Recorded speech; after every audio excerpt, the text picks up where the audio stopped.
Welcome to Mandates and Megaphones, hosted by Jeremy Maggs, unpacking the politics, promises and power plays behind the G20 summit.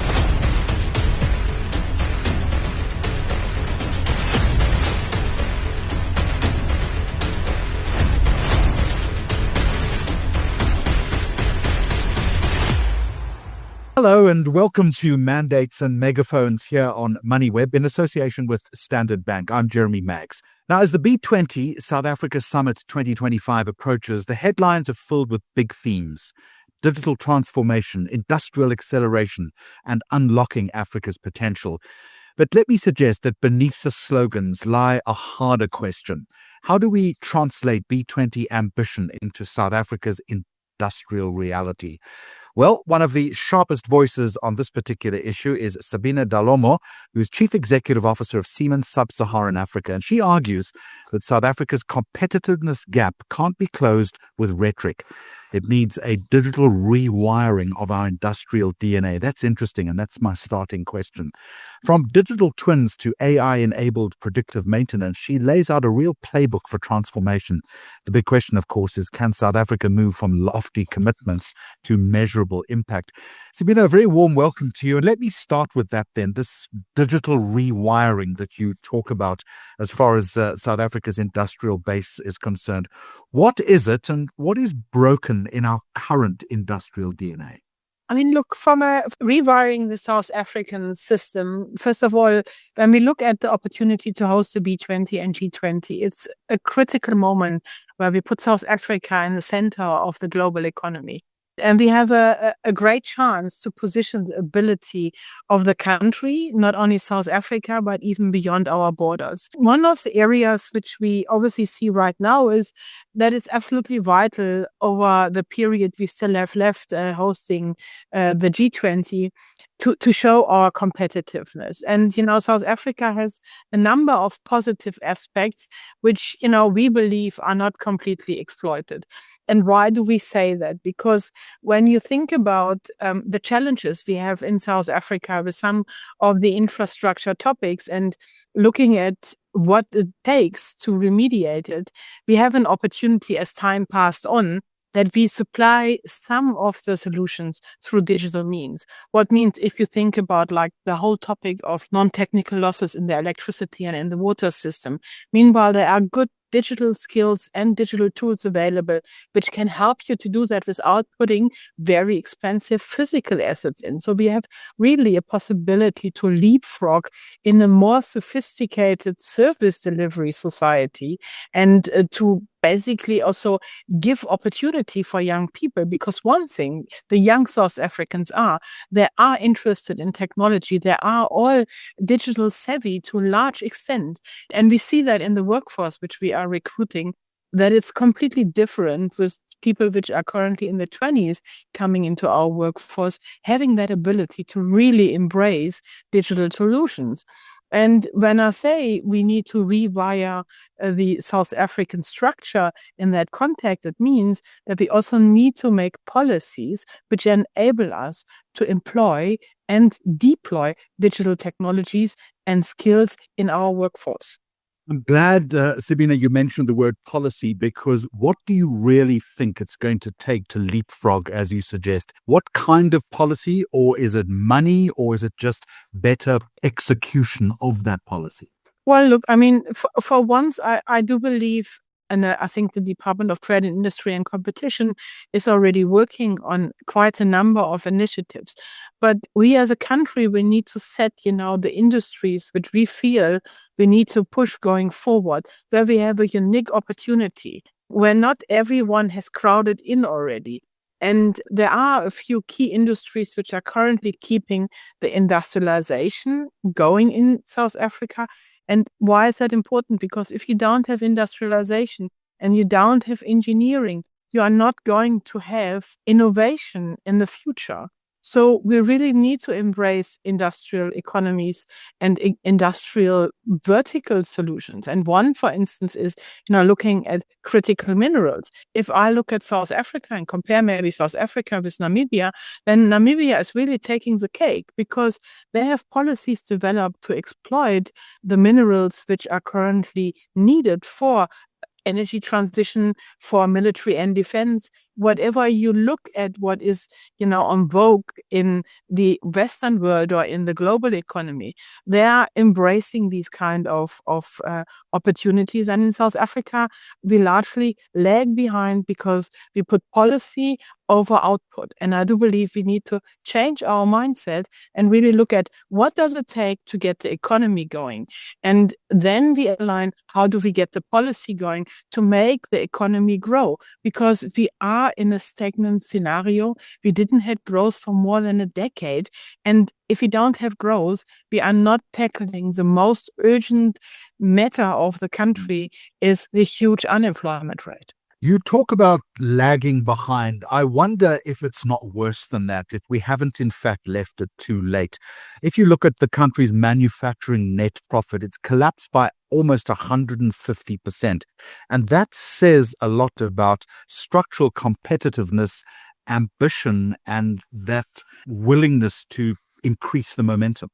Yeah, look, I mean, it's I believe, and that is also one thing what we see in Siemens, that it's never too late. So, if you go and you focus on verticals, like I give you a new one, where South Africa has a unique position in the world, it's aerospace and defense. We have companies which basically and production ability in the country which can do the whole value chain in aerospace and defense, and not only like pockets of it, like being, helicopters, ammunition. We have in South Africa everything what it takes.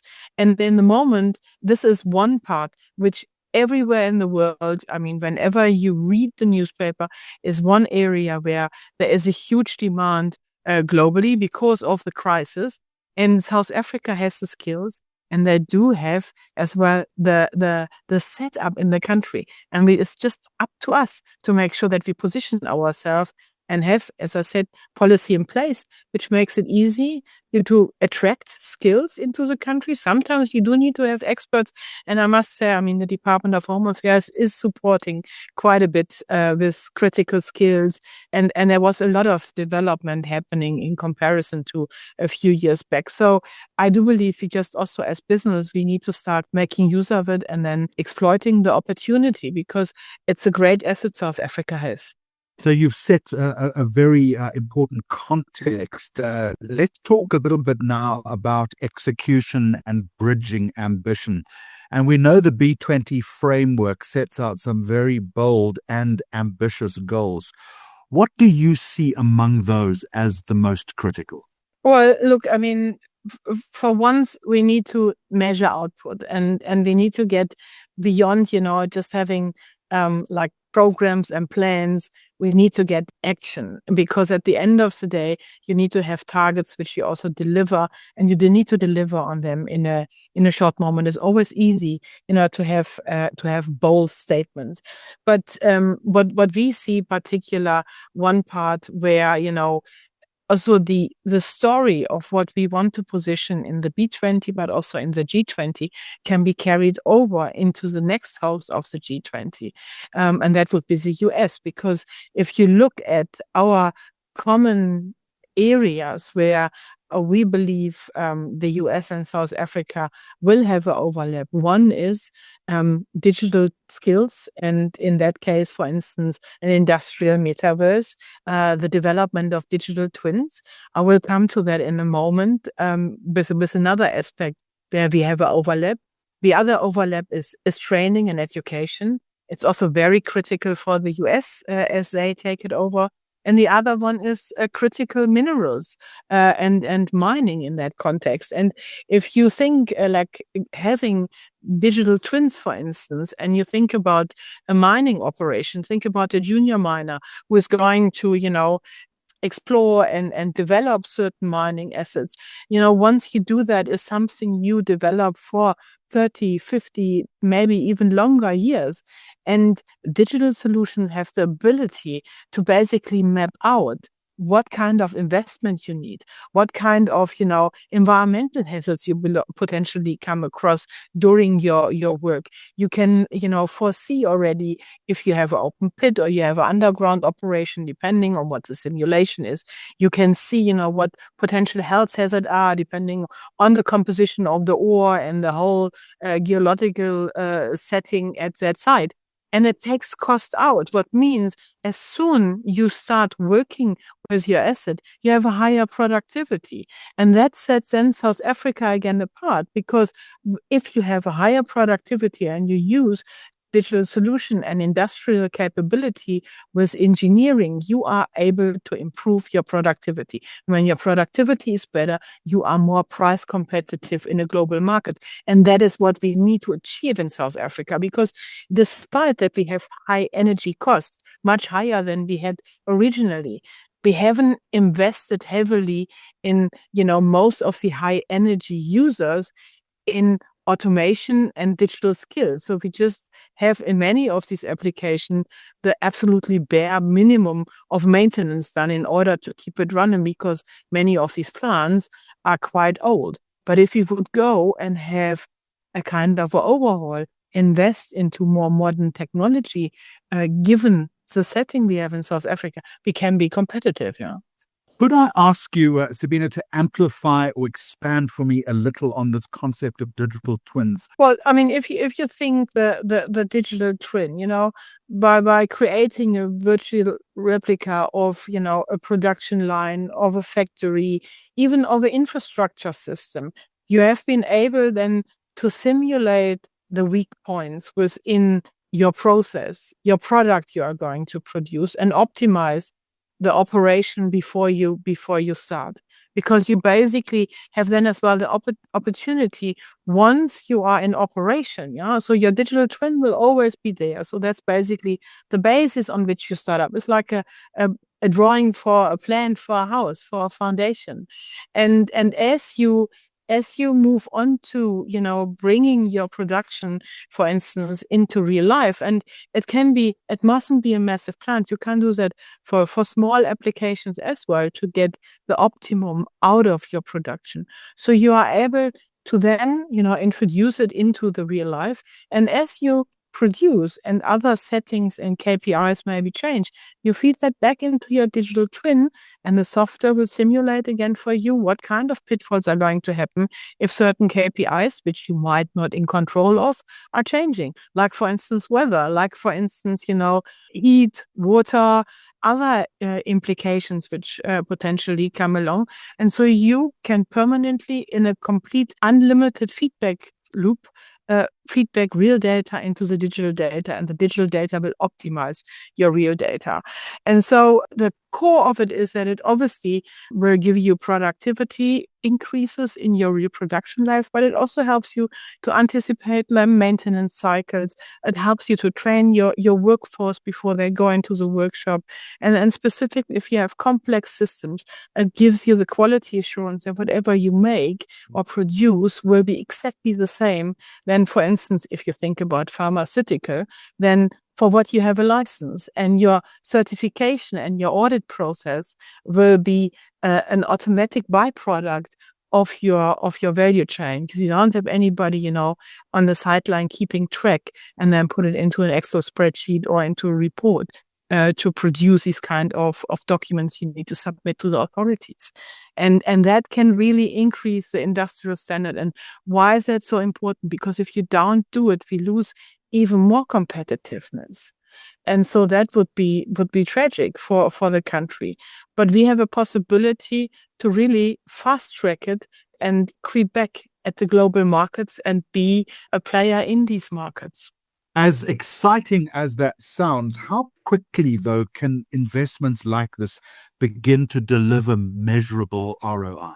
Well, I mean, look, if you would say you would go for such an investment, and we get, like the intellectual property rights and a few other policies sorted around it, we believe you can see tangible results within 2-3 years. And potentially, depending on the size, potentially even earlier.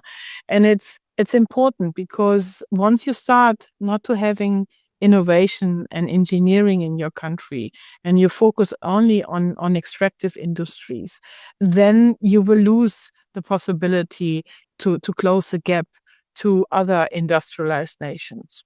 So let me move on now to artificial intelligence. You call it a game changer, but if there isn't a danger of this becoming a buzzword rather than a real tool, how do we deploy AI in ways that directly address South Africa's cost and productivity crisis? What we see, I mean, obviously, artificial intelligence and automation is often seen to be, affecting the employment levels in the country. But from our experience, for instance, in our plants, which we have globally, we don't see that. We haven't had any plants where we applied that kind of technology, where we reduced people. We actually were able to increase productivity with the same amount of people. So the core of artificial intelligence really is by this continuous learning the computer is going to have through artificial intelligence, we will be able to automate up to 50% of the very dangerous jobs where when you go to work, you would be able to risk your life every day and get our people into more meaningful activities, which then can also be more creative and strategic, and also gives a higher satisfaction then obviously to the worker. But as I said before, it clearly helps also to boost productivity, because at the end of the day, if you want to remain relevant in the global market, you need to be price competitive. And we have one disadvantage of South Africa. We are unfortunately at the very southern end of the tip of Africa, and the market itself is not big enough. And our neighbors to the north are also not big enough as a market yet. The African Continental Free Trade Agreement can potentially help it. But I mean, obviously, these countries also want to participate. But it also helps you to be more resilient, because you are able to predict, for instance, as I said, if KPIs changes in your production, like we had in COVID, when the supply chain of many things are drying out, it can help you to adapt, to develop new solutions for a challenge you might have. But it also, as said, can help you to predict maintenance, to have maintenance and concurrent, what takes time out of the maintenance schedule. If you think about the power plant, how complex these maintenance schedules are. And obviously it can help to drive decarbonization. And also, I mean, there is currently a little bit a stop to the topic of decarbonization. But I mean, living in South Africa and, seeing what African countries go through, specifically the ones in sub-Saharan Africa, we do know that climate change is real. And decarbonization is essential for us also for the environmental aspects, pollutions. Think about where people live around the power plants, how ill some of them go. And we believe that technology in totality is nothing without people, because an artificial intelligence doesn't have the empathy. It can't reason. And in the moment, it can't do it. And I mean, obviously, we don't know what's going to happen in the next 20 years.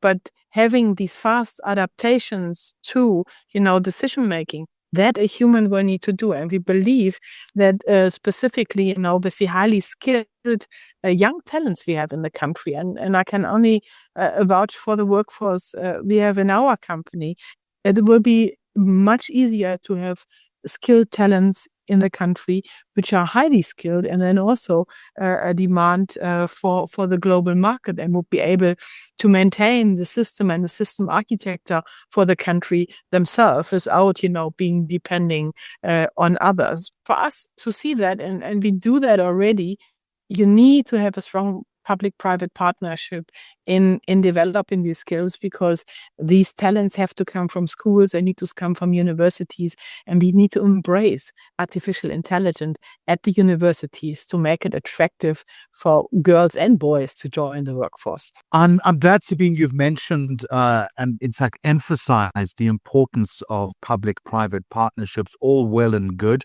It seems to be a real buzzword at the moment. I wonder what specifically, though, in your opinion, government needs to do differently to enable this and enable it at speed.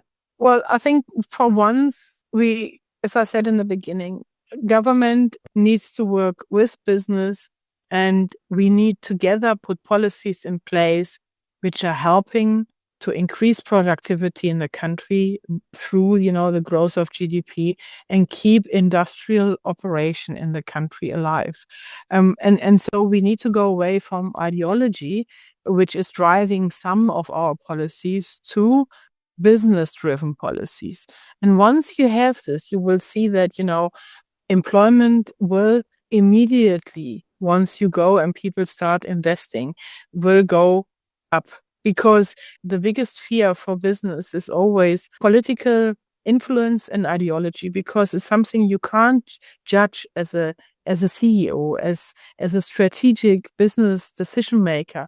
You want to have, facts which you can rely on, which you can measure, and which you can, assess within your business field. I mean, it's not an easy task, but I do believe we have a few very good cases already where business and government work together, like, for instance, on the electricity crisis. We see now very positive development in the transportation sector. This needs to be even faster, because we need to have a working transportation sector to make sure that we get our products in a reasonable time to market. And I think there are possibilities really to make it happen, to have this kind of collaboration between the various departments. And I'm looking forward. So far, I think South Africa has an opportunity to really showcase that we can do it. And after the G20, it's our time to show that what we have worked on and what we want to move forward, we at least in our country are able to implement. And it's not like just for the G20 that we come together, but rather keep it as a legacy where we take our ambitions also, which come from the B20, into a sustainable ecosystem for industries. You talk about legacy, and you've also set a target of South Africa climbing into the world's top 30 economies, if I've read your notes correctly, by 2040. That, Sabine, is hugely ambitious. What milestones would prove that we're on track to achieve this? For once, I do believe from a milestone point of view, we need to execute on our commitments we have done already as business and government together on the major pillars, which are electricity, transport, water, and rule of law. These are fundamentals. And I do believe having policies in place which help on once, being part of the movement which currently is happening around, for instance, rare minerals and the likes, because South Africa has something to offer.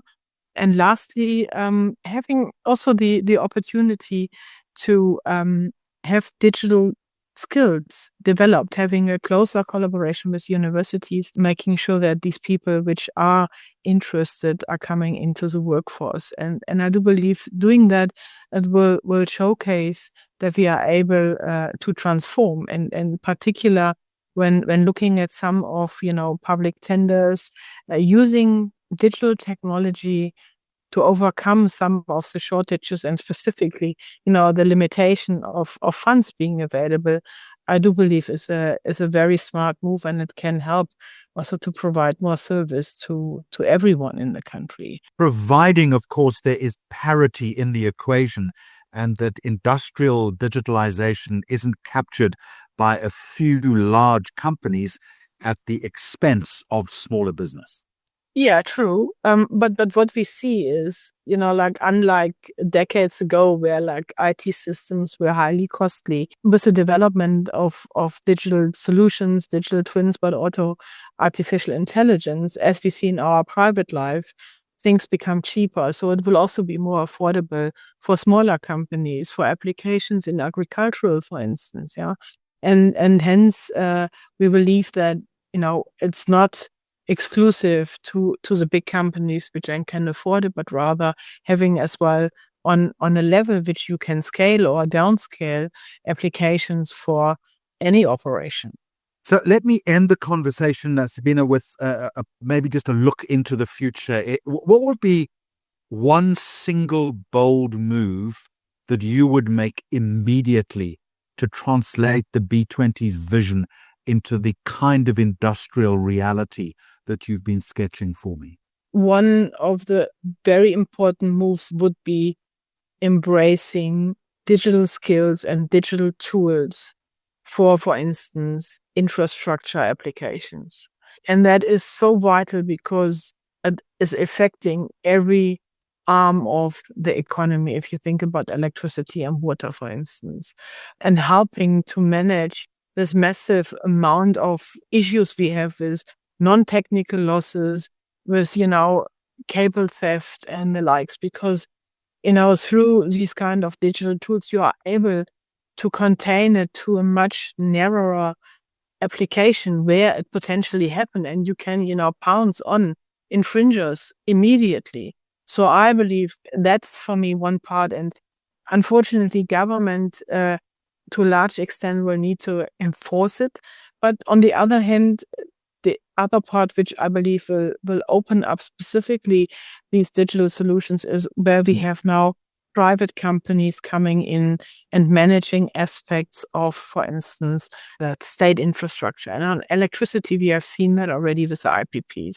So if you look at, the sophistication these IPPs have put together when they have now more than one asset and they manage it from a control room, it is really state-of-the-art technology which we apply in South Africa. The same is possible now for transportation. As these concessions are coming forward, you will see private companies coming in. They are not as blocked than maybe a big company like Transnet, which has these massive amount of departments. They are small and nimble, and they're able to do agile moves, and that will improve the productivity of, for instance, a rail line between Sishen and Saldanha. And you will need something similar for water, because in my context, water is in the moment the most critical part, because without water, you are not able to have mining, you can't have industrialization, because for every process in the world, you need somehow water in order to make something and produce something. So I do believe, and there are solutions available. We must just be a bit faster in getting it going. Well, I'm going to leave it there. Sabine Dalomo, thank you very much indeed, reminding us that South Africa's G20 moment isn't about lofty statements, as you've just heard. It's about whether we can build the industrial muscle to back them up. So the vision is clear. The playbook, as you've heard, exists. What remains is execution and, I guess, the courage to move from talking points to real production lines. That's it for this edition of Mandates and Megaphones, brought to you by Standard Bank. Thank you for listening. I'm Jeremy Maggs. Thank you for listening to Mandates and Megaphones. You can find more episodes on moneyweb.co.za.